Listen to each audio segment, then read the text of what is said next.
الحمدللہ وکفا وسلام علی عبادہ الذین اصطفیٰ خصوصاً علی سید الرسل وخاتم الانبیاء اما بعد فقد قال اللہ تبارک و تعالی کما ورد فی سورۃ المؤمنون اعوذ باللہ من الشیطان الرجیم بسم اللہ الرحمن الرحیم قد افلح المؤمنون الذین هم فی صلاتهم خاشعون والذین هم عن اللغو معرضون والذین هم للزکاة فاعلون والذین هم لفروجهم حافظون وفی سورۃ الفتح انا فتحنا لک فتحا مبینا۔ بے شک دونوں جہان میں بامراد ہو گئے ایمان والے، اور وہ ایمان والے جو اپنی نماز میں عجز و نیاز کرتے ہیں، اور وہ جو ہر بیہودہ امر سے منہ پھیرے ہوئے ہیں، اور وہ جو زکوٰۃ ادا کرتے ہیں، اور وہ جو اپنی شرمگاہوں کی حفاظت کرنے والے ہیں۔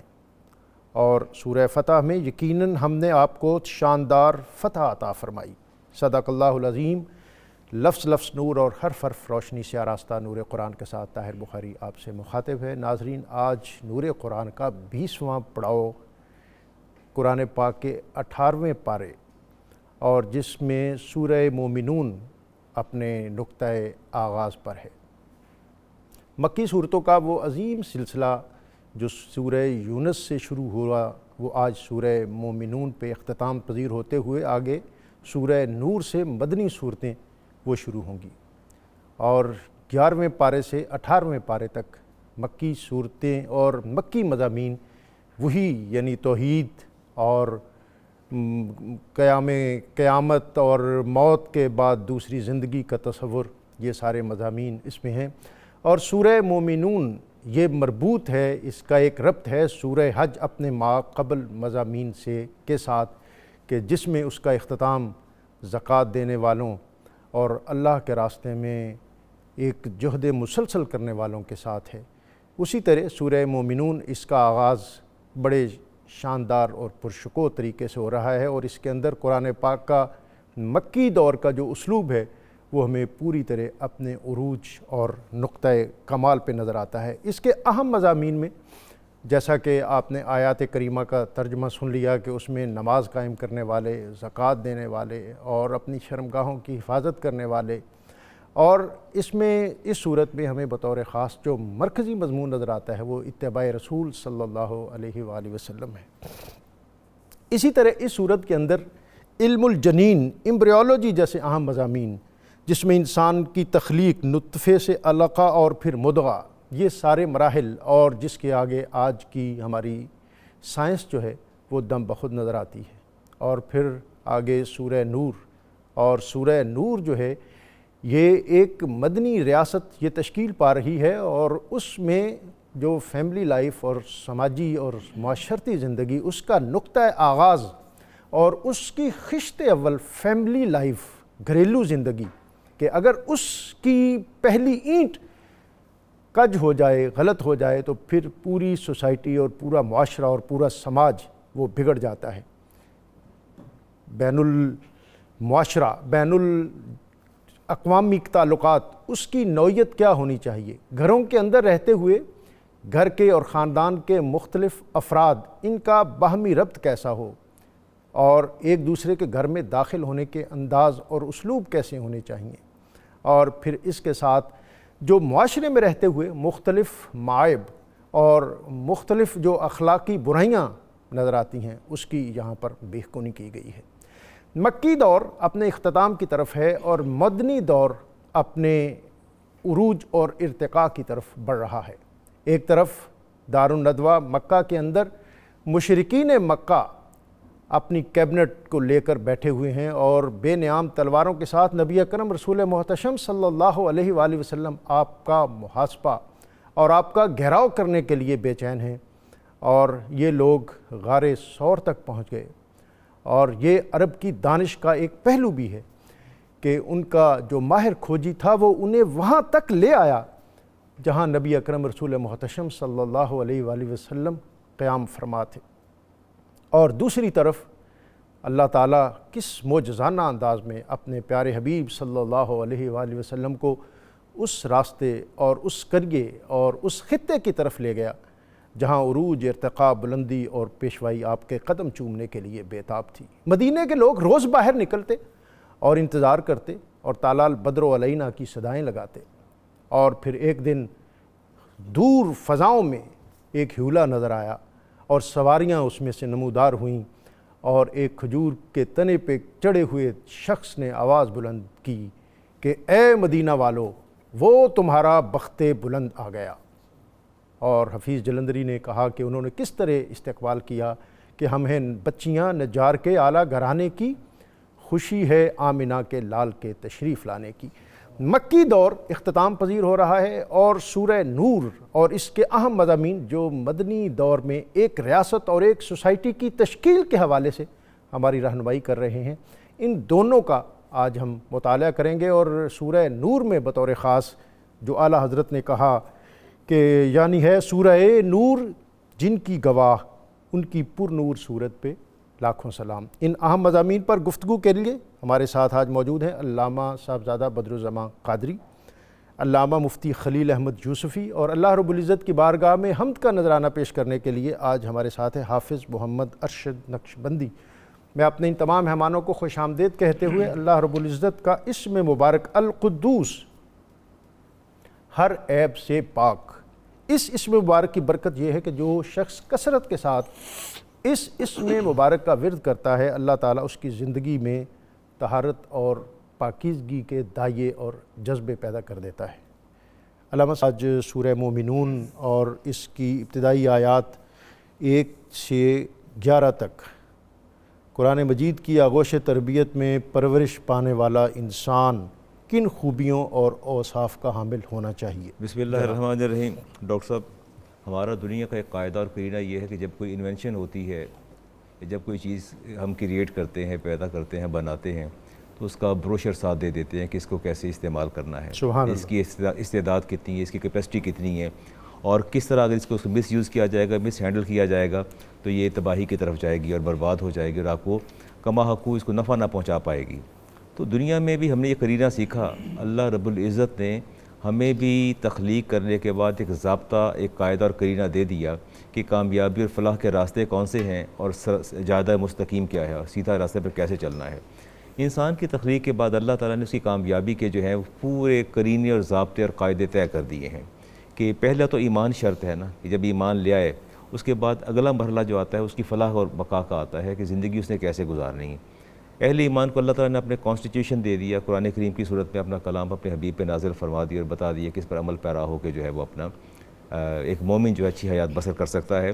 اب اس کے ساتھ ساتھ اللہ رب العزت نے پھر جزیات کو بھی بیان فرما دیا، سبحان وہ اللہ۔ کون کون سی کوالٹیز اور کریکٹرسٹکس ہوں گی جن پر عمل پیرا ہو کے وہ واقعتاً ہی مومن کہلائے گا۔ اور جب یہ سورہ مبارک نازل ہوتی، امام ترمذی کی روایت ہے، سیدنا عمر فاروق فرماتے ہیں کہ ہم نے دیکھا کہ جیسے مکھیوں کی بھن بھناہٹ ہوتی ہے، ہمیں ایسی آواز سنائی دی۔ آپ خاموشی سے سماعت فرماتے رہے، پھر قبلہ روح ہو کے آپ نے ایک دعا مانگی۔ سبحان وہ دعا کے کلمات بہت خوبصورت ہیں، یعنی اتنے کمپریہنسو اور اتنے جامع ہیں۔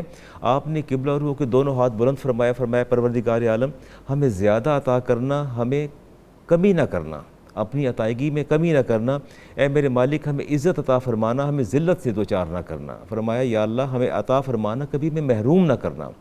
اور پھر فرمایا کہ یا اللہ ہمیں چن لینا مگر دوسروں کو ہم پر نہ چننا، ہمیں اختیار فرمانا۔ اور فرمایا یا اللہ ہمیں راضی فرما دے اور ہم سے راضی بھی ہو جا۔ سبحان اللہ۔ اور فرمایا یا اللہ آپ ہم سے راضی ہو جا اور ہمیں بھی راضی فرما دی۔ اتنی دعا مانگنے کے بعد آپ نے فرمایا کہ اے عمر فاروق، اب اللہ تعالیٰ نے مجھے پر ایسی آیات نازل فرما دی ہیں کہ میرا جو امتی ان آیات پر عمل پیرا ہو جائے گا، اللہ تعالیٰ اس کے مقدر میں جنت جو ہے وہ لکھ دے گا، وہ جنتی ہو جائے گا۔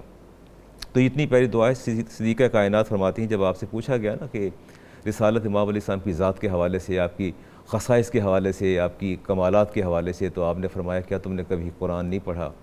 یہ قرآن پورا میرے نبی کا اخلاق ہے۔ اور جواباً جو آپ نے آیات تلاوت فرمائیں وہ سورۃ المومنون کی آیت تلاوت فرمائی۔ فرمایا یہ ساری جتنی بھی اوصاف اللہ نے بیان فرمائے اس آیت کے اندر، اس سورہ کے اندر ابتدائی مرحلے پر، وہ سارے بدرجہ عطم میرے محبوب کے اندر موجود ہیں۔ اللہ گویا یہ ایک ایک وصف اور ایک ایک صفت جو ہے وہ رسالت امام علیہ السلام کا جو ہے وہ خاصہ تھی، موجود تھی آپ کے اندر۔ اللہ فرماتے ہیں کہ قد افلح المومنون، مومن فلاح پا گئے۔ اب وہ کیسے فلاح پا گئے؟ الذین هم فی صلاتہم خاشعون. پہلی بات تو اللہ نے خشوع کی فرما دی کہ تمہاری عبادات کے اندر خشوع خضوع ہونا چاہیے، اور وہ عبادات جو خشوع خضوع سے عاری ہوتی ہیں، خالی ہوتی ہیں، وہ کما حقوق اس کے نتائج جو ہیں وہ برآمد نہیں ہو سکتے. اب خشوع ہے دل کی کیفیت کا نام ہے کہ جب بندہ حالت اچھا خشوع تو ہر عبادت، خواہ وہ زکوٰۃ ہو، خواہ وہ نماز ہو، خواہ وہ حج ہو، تمام کے اندر خشوع جو ہے بنیادی چیز ہے. اور نماز کے اندر تو بطور خاص آپ دیکھیے کہ ہمیں پورے مکمل اس کے آداب کی رعایت کرنی پڑتی ہے. رسالت مآب علیہ السلام تشریف فرما تھے، ایک شخص ساتھ نماز ادا کر رہا تھا اور اپنی داڑھی میں کھجلی کر رہا تھا. آپ نے فرمایا کہ اس کے دل میں اگر خشوع ہوتا تو اس کے ہاتھ ساکن ہوتے، اس کے ہاتھ متحرک ہیں، لہٰذا اس کے دل میں، اس کا مطلب یہ ہوگا کہ خشوع اس کے دل کے اندر موجود نہیں ہے. یعنی بندہ رب کے سامنے کھڑا. مجھے امام زین العابدین علیہ السلام کی بات بڑی زبردست لگتی ہے کہ جب آپ وضو فرماتے تو اتنا لرز جاتے اور کانپتے اور بے ہوشی اور غشی طاری ہو جاتی، پھر وضو فرماتے پھر غشی طاری ہو جاتی. آپ سے پوچھا گیا کہ آپ کی کیفیت بار بار کیوں آپ پر طاری ہو رہی؟ تو آپ نے فرمایا کہ تم نے کبھی غور نہیں کیا وضو کرنے کے بعد تم کس مالک کی بارگاہ میں کھڑے ہونے جا رہے ہو. جب تمہیں اس بات کا ادراک اور شعور پیدا ہو جائے گا کہ اب تم کس کے سامنے کھڑے ہونے جا رہے ہو تو شاید تمہاری کیفیت مجھ سے بھی آگے چلی جائے. تو یہ اصل میں یہی دل کے خشوع کا نام ہے. اور دیکھیے اس میں آپ دیکھیں نماز کے اندر کپڑے کو لٹکا لینا، پھر آسمان کی طرف دیکھنا. رسالت امام علیہ السلام نے ارشاد فرمایا کہ جو بندہ دوران نماز آسمان کی طرف دیکھتا ہے قریب ہے کہ اللہ تعالیٰ اس کی بینائی کو اچک لے. اتنا ناپسندیدہ عمل ہے. اور جب بندہ دائیں بائیں دیکھتا ہے تو حدیث پاک میں آتا ہے کہ تمہارا خشوع کہاں گیا؟ آپ نے فرمایا کہ اللہ تعالیٰ فرشتے کو بھیجتا ہے، اسے پوچھو اس میرے بندے سے کھڑا یہ میری بارگاہ میں اور دائیں بائیں کس کا طرف؟ کیا مجھ سے کسی بہتر رحمان کی تلاش میں ہے جس کو یہ ڈھونڈ رہا ہے؟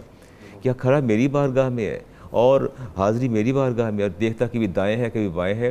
تو گویا نماز کے اندر خشوع اس حد تک ہونا چاہیے کہ آدمی کو کہ دائیں بائیں اپنے گرد و نواح کی خبر نہ، اور بندہ اپنے مالک کے ساتھ براہ راست مکالمہ کر رہا ہو. تو یہ بنیادی چیزیں ہیں. کپڑے کو لٹکا لینا، دیکھنا آسمان کی طرف دیکھنا، داڑھی سے کھیلنا، چھوٹی چھوٹی چیزیں جو ہیں وہ آدمی کے لیے جو ہے وہ تکلیف کا باعث بنتی ہیں.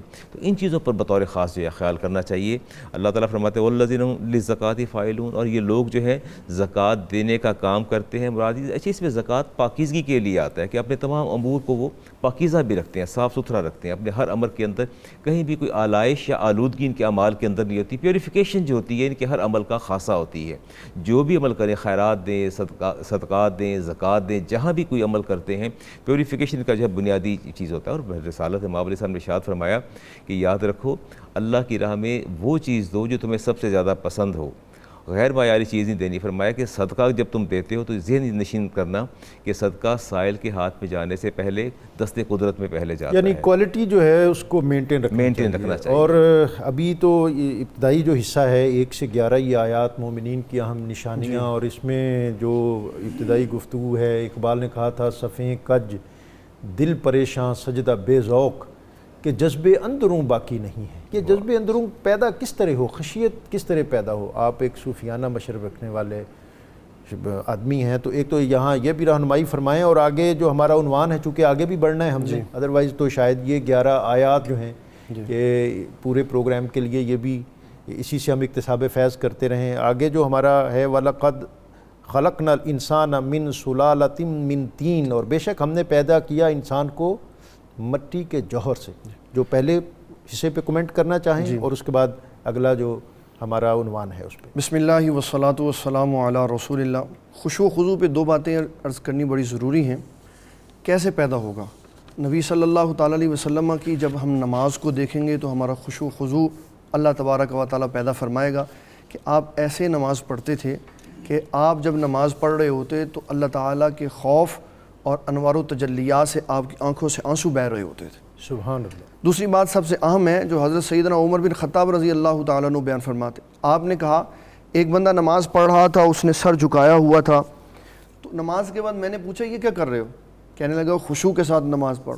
فرمایا سر جھکا دینا خشوع کا نام نہیں ہے، خشوع کا نام ہے دل جھکا دینا. واہ، کہ دل اللہ تعالیٰ کی طرف جھکا. سبحان اللہ. دوسرا جو سوال ہے تخلیق انسان کے بارے میں، اس کی ضرورت کیوں پیش آئی؟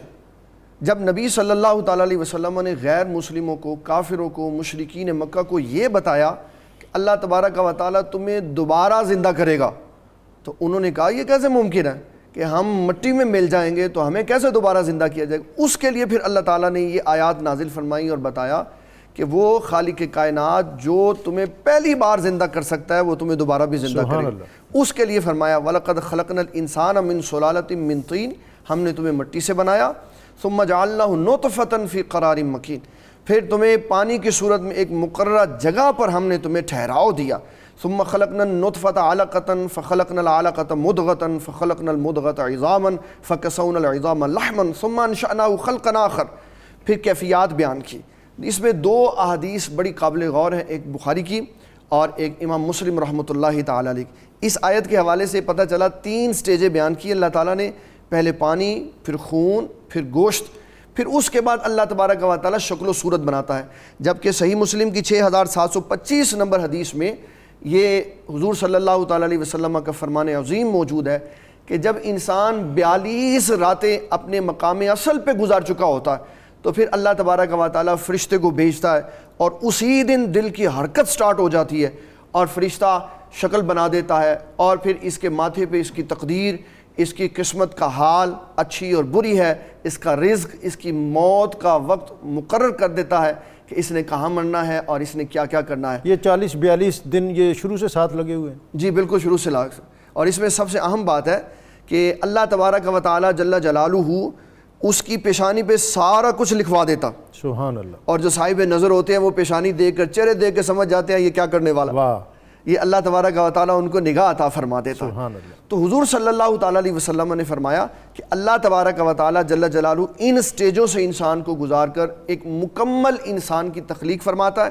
اور پھر فرمایا احسن الخالقین، اللہ تعالیٰ سب سے زیادہ خوبصورت تخلیق کرنے والا ہے۔ اس میں مفسرین نے جو بات لکھی وہ بڑی اہم تھی کہ کسی کی شکل و صورت کو دیکھ کر اس کے اوپر تان کرنے کی اجازت نہیں ہے۔ سورۃ الحجرات میں یہ مسئلہ بیان ہوا، مفسرین نے کہا کہ ایک صحابی جن کا رنگ کالا تھا وہ آئے نبی صلی اللہ علیہ وسلم کی بارگاہ میں، تو ان کو کسی نے یہ کہا، تو اللہ تبارک و تعالیٰ نے قرآن مجید نازل فرما دی، فرمایا اللہ تعالیٰ تمہاری شکلوں اور تمہاری جاہ و جلال کو نہیں دیکھتا بلکہ وہ تمہارے دلوں کو دیکھتا ہے کہ دل کس کا زیادہ خوبصورت ہے۔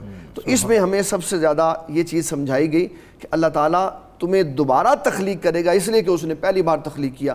دوبارہ تخلیق کرنا یہ آسان ہے پہلی بار تخلیق کرنے سے۔ حضرت آپ ماشاءاللہ سائنس کے درسیات کے ساتھ سائنس پر بھی آپ کی بڑی نظر ہے، اگر آپ کچھ کمنٹ کرنا چاہیں۔ اور اگلا ہمارا موضوع جو ہے وہ ہے ادفع باللتی ہی احسن۔ آپ نے میرے دل کا حال جانا، میں نے یہ جانا کہ گویا یہ بھی میرے دل میں۔ اللہ نے کشف کی قوت آپ کو عطا فرمائی۔ میں سوچ رہا تھا کہ اس پر بات کرنی چاہیے، مفتی صاحب نے بہت اچھی بات کی، لیکن اگر آپ عصر حاضر میں دیکھیں اس وقت جب یہ پہلے آیات کا نزول ہوا تو اناٹمی جو ہے وہ اس وقت اپنے وجود میں نہیں آئی تھی، علم الابدان جسے کہا جاتا ہے، یہ تو کل کی بات ہے، کل کی بات ہے۔ اب یہ دیکھیے اناٹمی جب پورے اپنے جاہ و جلال کے ساتھ کتب کے اندر ہمیں پڑھائی جا رہی ہے، ہم پڑھاتے ہیں اور پڑھتے بھی ہیں، دیکھتے بھی ہیں بایولوجی کے اندر کہ انسان کی کریشن جو ہے تخلیق کیسے ہوئی۔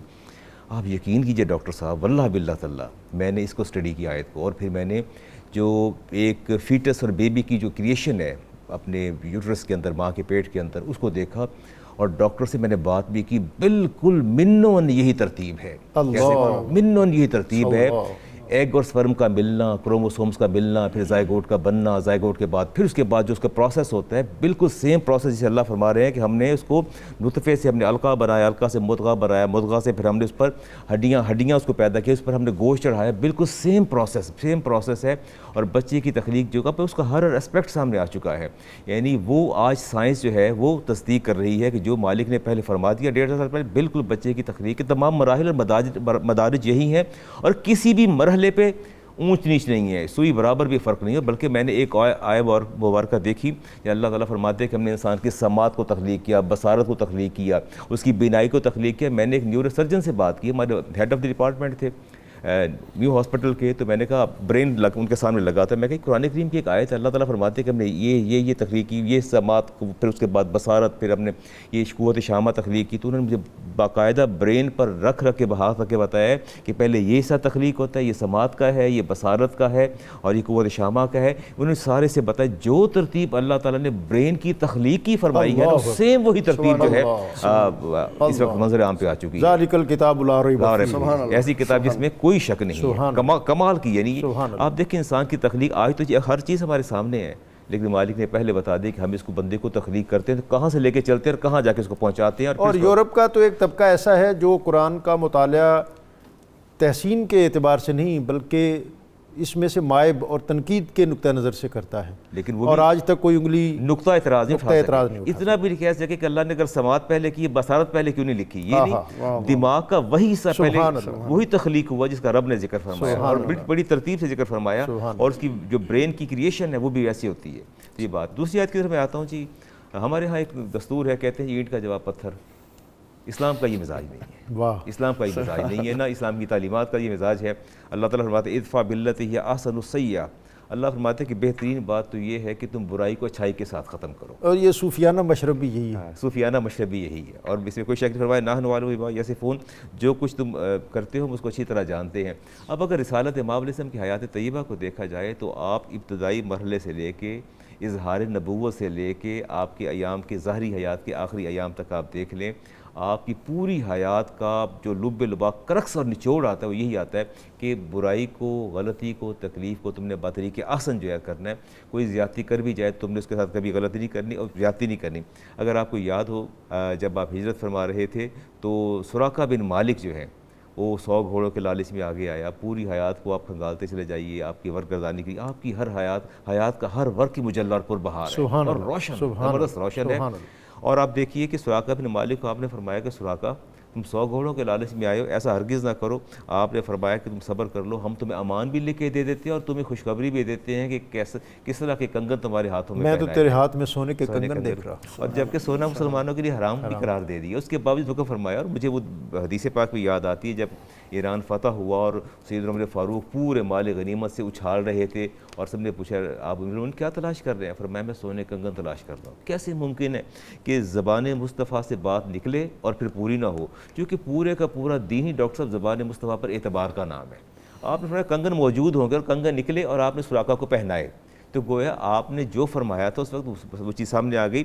وہ جو کرنے جا رہا تھا، آپ نے عمیر بن وہاب کو دیکھ لیجیے کہ وہ ذہن میں بجھی تلوار لے کے آئے اور پھر آپ کا رویہ اور سلوک دیکھ کے وہ کلمہ پڑھ کے مسلمان ہو گئے۔ اور مفتی صاحب یہ تو ظاہر مضامین ایسے ہیں کہ بات سے بات نکالتے جائیں، چراغ سے چراغ، اور روشنی اور نور اور رنگ و نگہت اور اس کی خوشبو مشام جاں کو معطر کرتی جائے گی، لیکن ظاہر ہے کچھ آگے بھی بڑھنا ہے اور موضوعات اور عنوانات اور مضامین کافی ہیں۔ اور سورہ نور آج کے پارہ 18 کا یہ بڑا ایک اہم اور نمایاں اور ممتاز اور معتبر سورہ ہے۔ میں چاہوں گا کچھ اس پر آپ اس ابتدائی بات چیت کریں، اور پھر اس کی آیت 32 جو ہے وہ بھی اگر آپ کے احاطہ گفتگو میں آ جائے تو اس کو بھی دیکھیں۔ سورہ نور ان صورتوں میں سے ہے جن کے بارے میں نبی صلی اللہ تعالیٰ علیہ وسلم نے ارشاد فرمایا کہ اپنی بیٹیوں کو اس سورہ مبارکہ کی تعلیم دو۔ سبحان اللہ۔ اس کے اندر اللہ تبارک و تعالیٰ نے عزت کی حفاظت، پردے داری، گھریلو معاملات، کن کن سے ملاقات کرنی ہے، کن کے سامنے حجاب کے ساتھ جانا ہے، کن کے سامنے حجاب کے ساتھ نہیں جانا، ان سارے اصول اور ضابطوں کو بیان فرمایا۔ اور پھر آیت نمبر 32 میں اللہ تعالیٰ جل جلالہ نے نکاح کرنے کا حکم ارشاد فرمایا۔ نبی صلی اللہ تعالیٰ علیہ وسلم ارشاد فرماتے ہیں اے جوانوں کے گروہ نکاح کرو، اس لیے کہ نکاح انسان کی نگاہوں کو جھکا دیتا ہے۔ سبحان اللہ۔ اور رسول اللہ صلی اللہ تعالیٰ علیہ وسلم نے نکاح کو اتنا پسند فرمایا کہ جو 3 اصحاب آپ کی عبادتوں کا پتہ کرنے کے لیے آپ کے گھر آئے، ان کو نبی صلی اللہ علیہ وسلم نے فرمایا میں اللہ کا سب سے زیادہ خوف رکھتا ہوں، اس کے باوجود میں کثرت نکاح کو پسند کرتا ہوں۔ سبحان اللہ۔ نکاح کے اندر جو اصول و ضابطہ اسلام نے ہمیں بتایا وہ یہ ہے کہ نکاح سستا جس دن ہو جائے گا اس دن برائی کے دروازے بند ہو جائیں۔ ہم نکاح کو مہنگے سے مہنگا کرتے چلے جا رہے ہیں جس کی وجہ سے برائی کا دروازہ عام طور پہ کھلتا ہے۔ میں چاہوں گا کہ اس پر آپ ضرور بات کریں، اور ہمارے ہاں جو بالخصوص یہ سب کانٹیننٹ کا کلچر ہے اس میں شادی بیاہ اور اس کی تقریبات اور اس پہ اٹھنے والے بے پناہ اخراجات، اور بالخصوص اس میں جو لڑکی والے ہیں ان کی تو کمر ٹوٹ جاتی ہے، اور پھر خطرات اور خدشات بھی انہیں اسی طرح دامنگیر رہتے ہیں کہ اتنا کچھ کرنے کے بعد بھی پتہ نہیں ہماری بہن اور ہماری بیٹی خوش رہ بھی پائے گی یا نہیں۔ اس پر آپ ضرور بات کریں، کھل کے بات کریں۔ اور سورہ نور ہمارے گھروں میں اب چونکہ بیگ اور بستے اتنے بھاری اور وزنی ہو گئے ہیں کہ بچوں کو ABC سے فرصت ہی نہیں ہے، اور قرآن کی تعلیم بہت بوجھل طبیعت کے ساتھ اب آن لائن سسٹم شروع ہو گیا ہے۔ پہلے ایک استاد یا قاری کی صحبت میسر آتی تھی، اس سے پہلے مسجد سے ایک لنک اور مدرسے اور خانقاہ سے ایک ربط وہ میسر آتا تھا، وہ بھی مفقود ہو گیا ہے۔ تو یہ ایک بہت اہم معاشرتی مسئلہ ہے، اس پر آپ بات کریں۔ لیکن 2 کالر ہیں وہ بھی آپ کے ساتھ شریک ہونا چاہتے ہیں۔ جی السلام علیکم. وعلیکم السلام. جی اللہ دیتا شاکر صاحب وہاڑی پپلی اڈا وہاڑی سے آپ کو خوش آمدید. جی پپلی اڈا ویاڑ سے اللہ دیتا شاکر سنگا آپ کی پوری ٹیم کو ادبن سلام عرض کرتا ہے. جی اور سوال آپ کو بھی سلام جناب. کہیں پہ علم کا ذکر آیا ہے, کہیں پہ حکمت کا, کہیں پہ دانش کا, کیا یہ ایک ہی زمرے میں ایک ہی معنوں میں ان کا استعمال ہے؟ دوسرا بیالوجی کیا صورت الگ کی مسکات نہیں ہے؟ یہ جو صاحبزادہ بدرالزماں قادری صاحب کی جو گفتگو تھی تو وہ تو تقریباً اسی طرح کی تھی, لیکن وہ مزید صراحت فرما دیں گے. اور علم و حکمت یہ ان کے جو مدارج ہیں یہ کیا ہے اس پر بھی ہم بات کر لیں گے. ہمارے ساتھ ایک اور کالر ہیں بطول بی بی ہیں ملتان سے. جی السلام علیکم. بطول فاطمہ ملتان سے.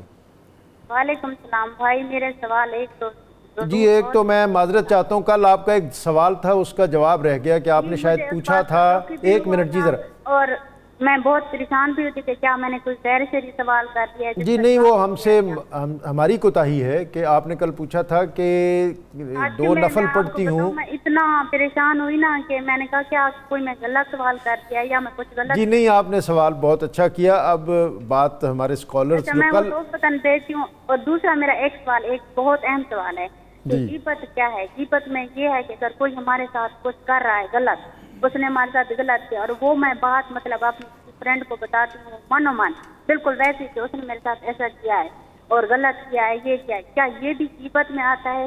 جی یہ ہمارے مفتی صاحبان تشریف فرما ہیں, وہ بتائیں گے. کل جو آپ نے پوچھا تھا کہ 2 نفل آپ پڑھتی ہیں سیدہ فاطمۃ الزہرا سلام اللہ علیہا آپ کی بارگاہ میں اصالہ ثواب کے لیے یا پنج پاک کے لیے, تو کل ہمارا جو پینل تھا انہوں نے اسی وقت اس کی توثیق کر دی تھی. انہوں نے کہا تھا 2 نہیں آپ 20 بھی پڑھیں, 50 پڑھیں. اللہ سب کو توفیق دے. ان کی بارگاہ میں اپنی محبتوں عقیدتوں کے نذرانے پیش کرنے میں کوئی امر مانے نہیں ہے.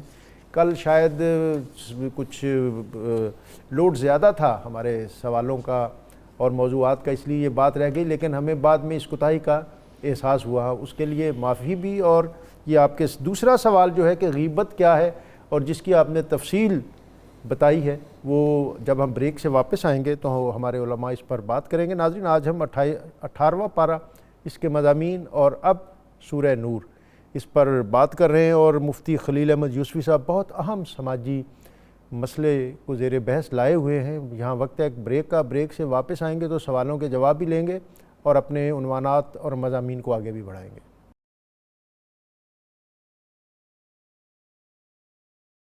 نور قرآن میں ایک مرتبہ پھر آپ کو خوش آمدید. ناظرین آج اگرچہ ہمارے مضامین اور عنوانات 18ویں پارے اور پھر سورہ مومنون سے شروع ہو کر سورہ نور اور اس سے آگے بڑھیں گے, لیکن آج 20 رمضان المبارک ہے اور آج کا وہ عظیم دن, تاریخ اسلام اور تاریخ انسانیت کا وہ مارکۃ الآراء دن, جب نبی اکرم رسول محتشم تاجدار ختمی مرتبت صلی اللہ علیہ وآلہ وسلم ایک عظیم تر فاتح کی حیثیت سے اس مکہ میں داخل ہوئے, تشریف فرما ہوئے ایک فاتح کے طور پر, جب آپ کا عجز و نیاز اپنے نقطہ کمال پر تھا اور آپ کی پیشانی اس قدر جھکی ہوئی تھی کہ آپ کے کجاوے کو مس اور ٹچ کر رہی تھی.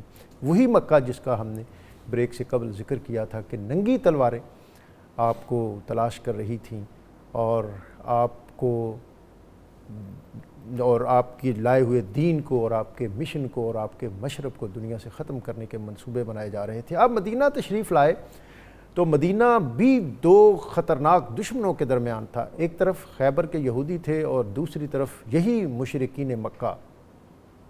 اور پھر ایک اور خطرناک بات یہ تھی کہ یہ دونوں مسلمانوں کے دشمن آپس میں ملے ہوئے تھے, بیک ڈور سے مسلمانوں کے خلاف سازشیں کر رہے تھے. ایک عبقری, ایک جینیس اور ایک نابغہ اور ایک لیڈر اور ایک ریاست کے سربراہ کے طور پر یہ آپ کی ذمہ داری تھی کہ داخلی طور پر اپنی اسٹیٹ اور اپنی ریاست کو بھی مستحکم رکھتے اور خارجی طور پر اپنی سرحدات ان کو بھی پرامن اور محفوظ رکھتے.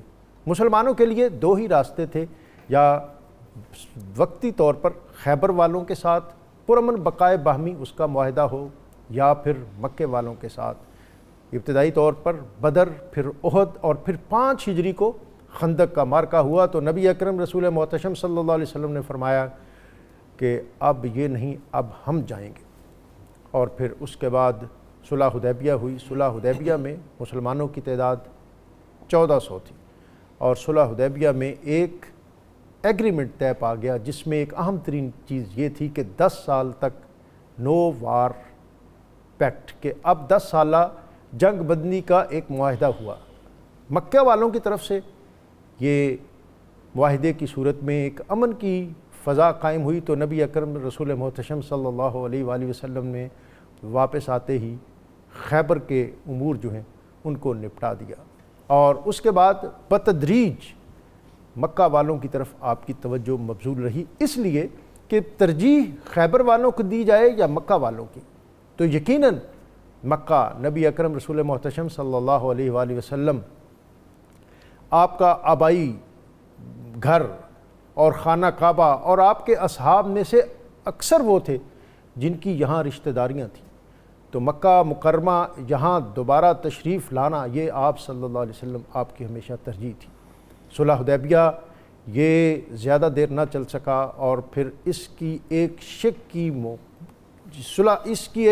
جو تھی جب اس کی خلاف ورزی ہوئی تو پھر اس کے نتیجے میں نبی اکرم رسول محتشم صلی اللہ علیہ وآلہ وسلم 8 ہجری 20 رمضان المبارک کو ایک فاتح کے طور پر مکہ مکرمہ میں داخل ہوئے، اور جیسا کہ ہمارے اسکالرز نے بریک سے قبل بات کی کہ اسلام اور نبی اکرم رسول محتشم صلی اللہ علیہ وآلہ وسلم آپ کی جو بنیادی پالیسی تھی وہ پرامن بقائے باہمی تھی کہ خون کا ایک قطرہ بہائے بغیر چیزیں آگے بڑھتی رہیں، اور یہ دنیا انسانیت کا یہ وہ عظیم مارکہ ہے۔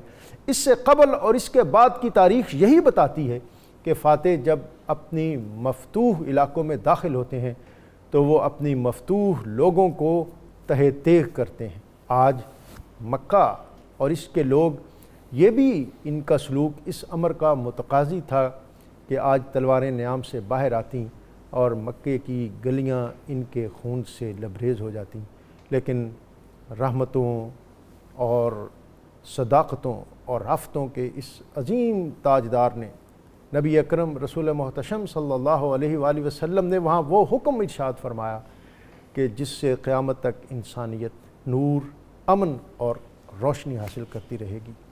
آج فتح مکہ، اور پھر آج ہی 20 رمضان المبارک، آج اعتکاف، اور پھر اس کے ساتھ ہمارا تیسرا عشرہ جو نار جہنم سے رہائی کے اعتبار سے معروف اور معتبر ہے، اس حوالے سے بھی ہمیں اپنے آپ کو مستعد کرنا ہے، اور وہ لوگ جو شاید ابھی تک ماہ رمضان المبارک کی برکتوں اور سعادتوں کو اس طرح اپنے اوپر لازم نہ کر سکے ہوں، تو ان کے لیے یہ آخری مرحلہ انہیں پھر اس امر کی طرف متوجہ کر رہا ہے کہ نبی اکرم رسول محتشم صلی اللہ علیہ وآلہ وسلم اس آخری عشرے میں عبادات کے حوالے سے اپنی کمر کس لیا کرتے تھے، اور اپنے اہل خانہ کو بھی بطور خاص عبادات اور رات کی عبادات میں داخل فرمایا کرتے تھے۔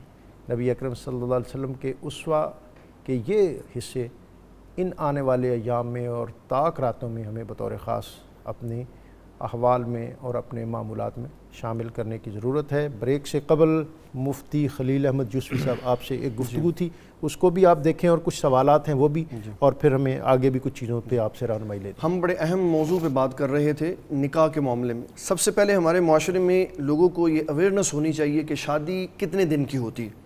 نبی صلی اللہ تعالیٰ علیہ وسلم نے 2 طرح کے نکاح کیے، ایک نکاح وہ جس میں نکاح کے ساتھ ہی رخصتی کی، ایک نکاح وہ جس میں پہلے نکاح کیا بعد میں رخصتی کی۔ اگر دونوں کو دیکھا جائے تو شادی 3 دن کا فنکشن ہے، نکاح ہے، پھر رخصتی ہے، اور پھر اس کے بعد ولیمہ ہے۔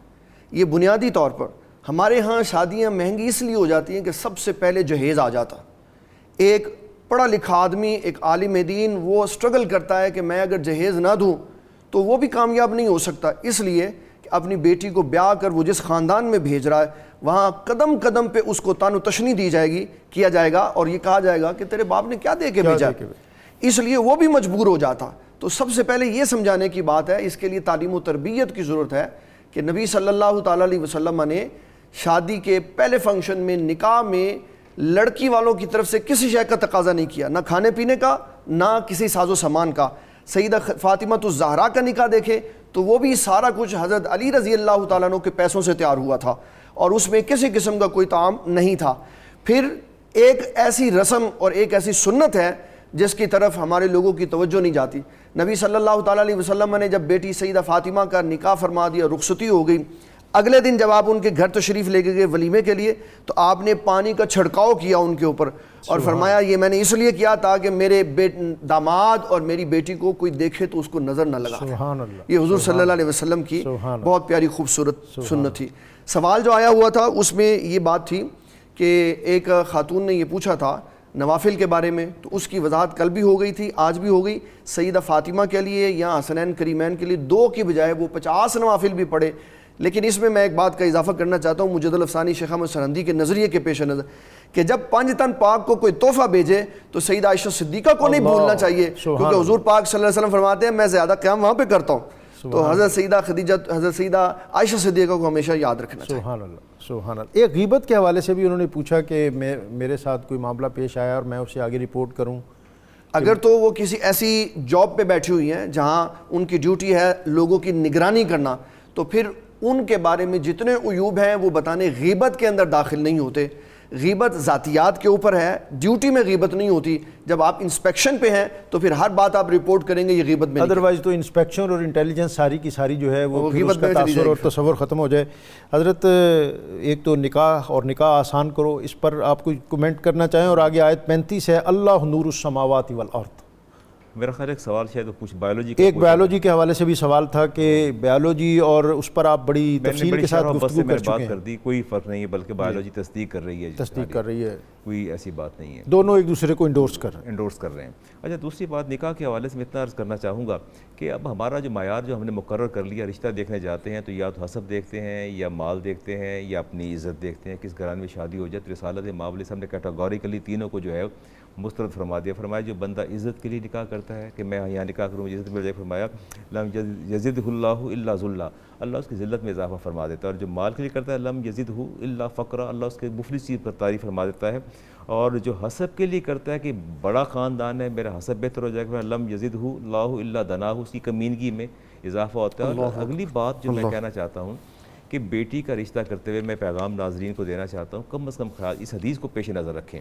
رسالت مآب نے ارشاد فرمایا کہ النکاح رکن، فرمایا یہ نکاح ایک بندھن ہے، ایک بندھن ہے۔ فرمایا فَلْيَنْظُرْ أَحَدُكُمْ أَنْ يَضَعَ كَرِيمَتَهُ، اس بندھن کو باندھنے سے پہلے دیکھ لو کہ تم بیٹی کا بندھن کہاں باندھ رہے ہو، اس کو کہاں مقید کر رہے ہو۔ فرمایا من زوج كريمته من فاسق، اگر آپ نے جان بوجھ کے اپنی بیٹی کو کسی ایسے فاسق فاجر کے حوالے کر دیا، فقط قطع رحمها، تو آپ نے قطع رحمی کا مظاہرہ کیا۔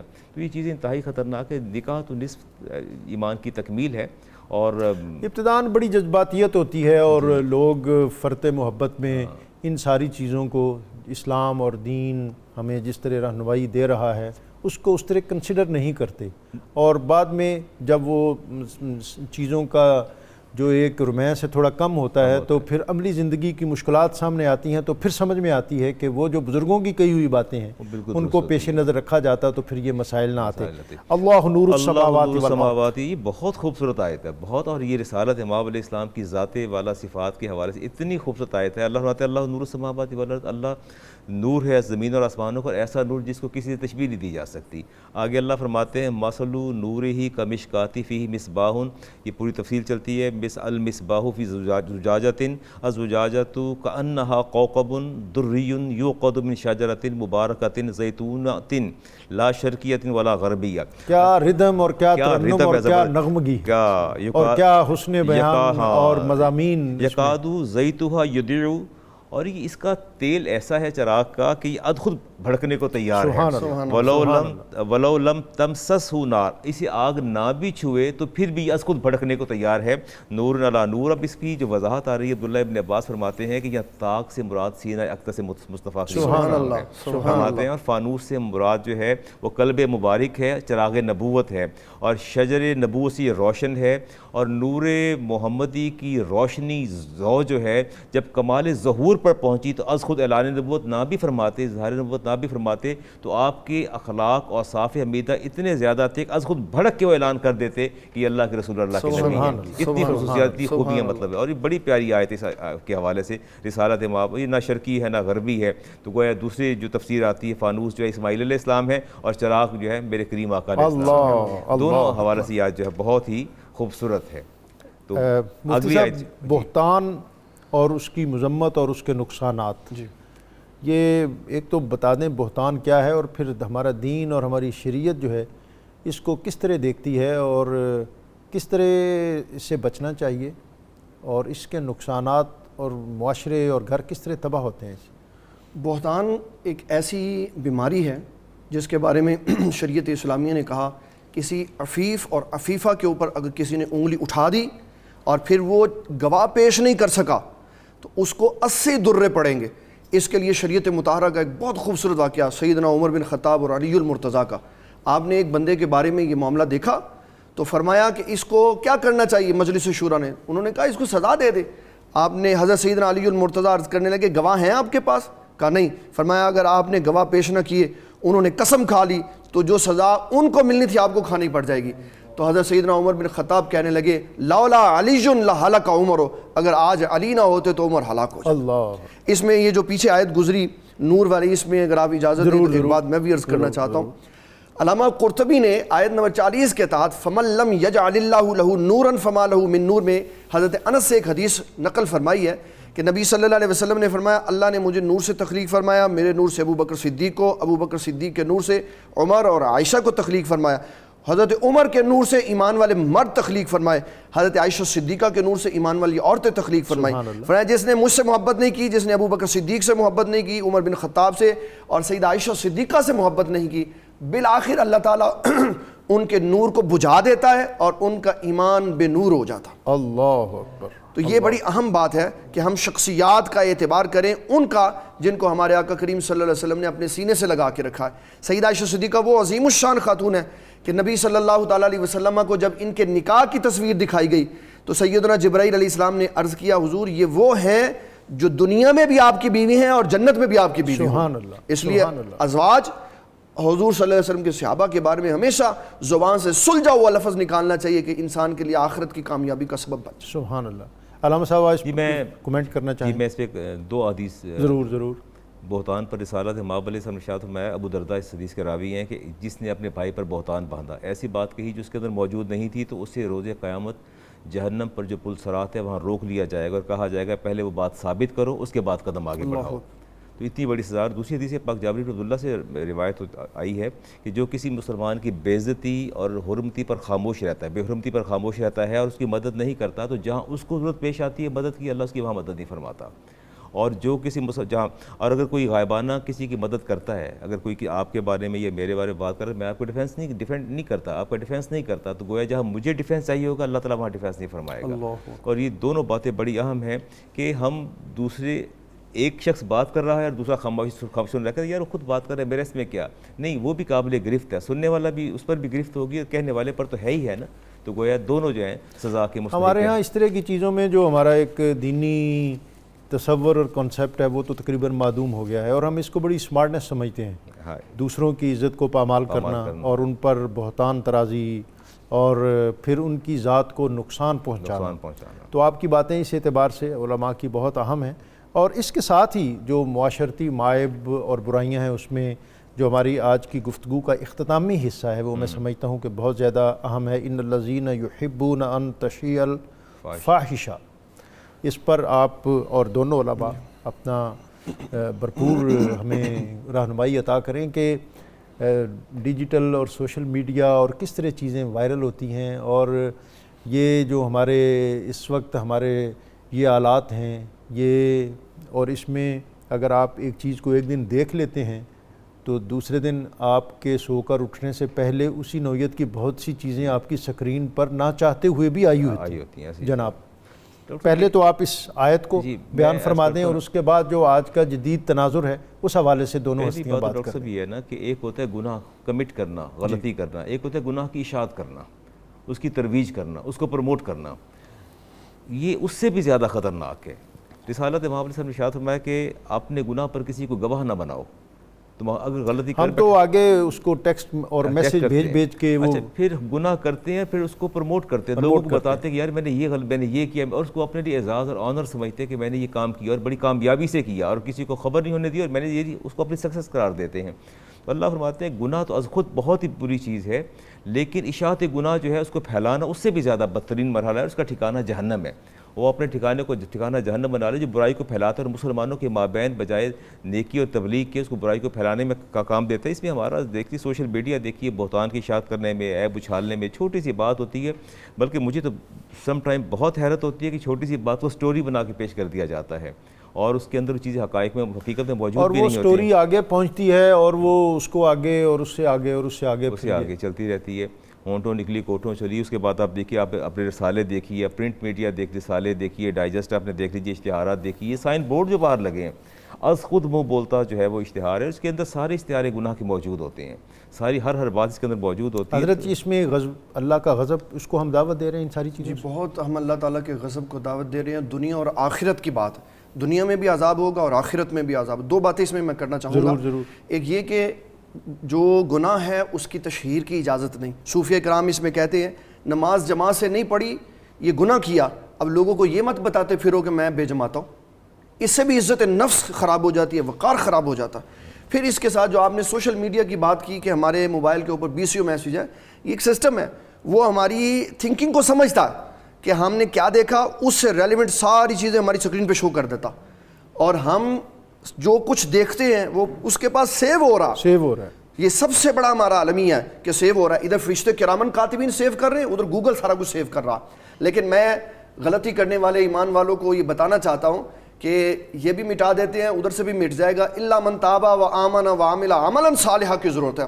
اللہ تبارک و تعالیٰ کے فرشتے بھی مٹا دیں گے اور وہ وہاں سے بھی مٹ جائے گا. لیکن بات یہ ہے کہ ہم جس طرح کی سوچ رکھیں گے، گوگل کی جو سرچ مشین ہے، سرچ انجن ہے، وہ سارا مٹیریل جو گوگل کے اوپر پڑا ہوا اسی خیالات کا وہ ہمارے سامنے لا دے گا کہ یہ دیکھنا چاہتا ہے، اس کے بعد یہ دکھا دو، یہ دکھا دو.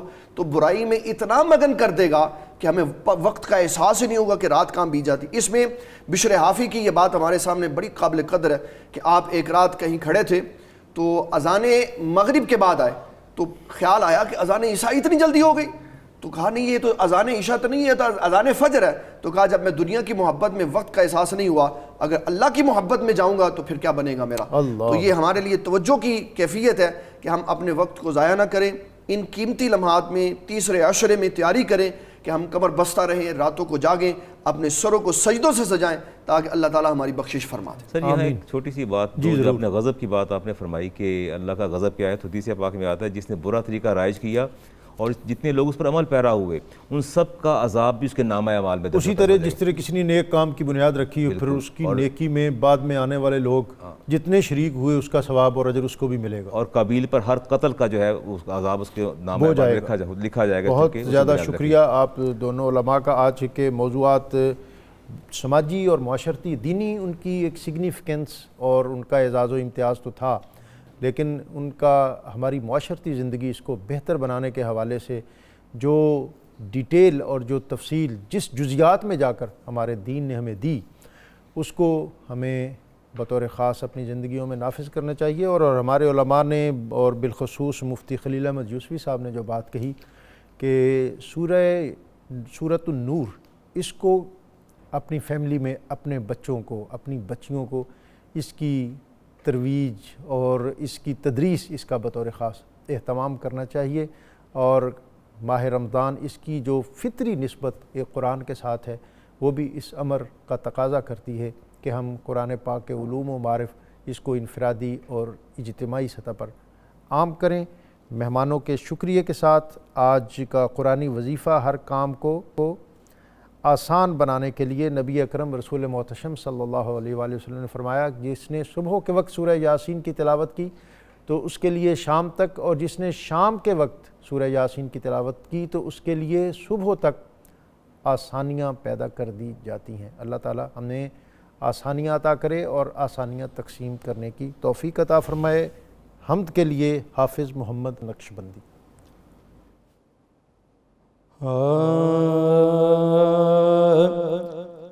زمانے پہ چھائی ہے رحمت خدا کی، زمانے پہ چھائی ہے رحمت خدا کی، ہر ایک شے سے ظاہر ہے قدرت خدا کی، ہر ایک شے سے ظاہر ہے قدرت خدا کی، زمانے پہ چھائی رواں حکم اس کا زمین پر فلک پر، رواں حکم اس کا زمین پر فلک پر، دلوں جاں پہ بھی ہے حکومت خدا کی، دلوں جاں پہ بھی ہے، اور سخاوت کی ایک موج سارے سمندر، سخاوت کی ایک موج سارے سمندر، آیا ذرے ذرے سے وسعت خدا کی، آیا ذرے ذرے بشر اس کے آگے نہ کیوں سر جھکائے، بشر اس کے آگے نہ کیوں سر جھکائے، کہ دیتی ہے عظمت اطاعت خدا کی، کہ دیتی ہے عظمت، چمن کی ہوا میں ہے اس کی خوشبو، جھلکتی ہے پھولوں میں رنگت خدا کی، جھلکتی ہے پھولوں، خدائی میں ہے رنگ وحدت کے سارے، خدائی میں ہے رنگ وحدت کے سارے، بیاں کیسے تائب، بیاں کیسے تائب ہو عظمت خدا کی، بیاں کیسے تائب ہو عظمت خدا کی، آیا ذرے ذرے سے وسعت خدا کی، دل و جاں پہ بھی ہے حکومت خدا کی، زمانے پہ چھائی۔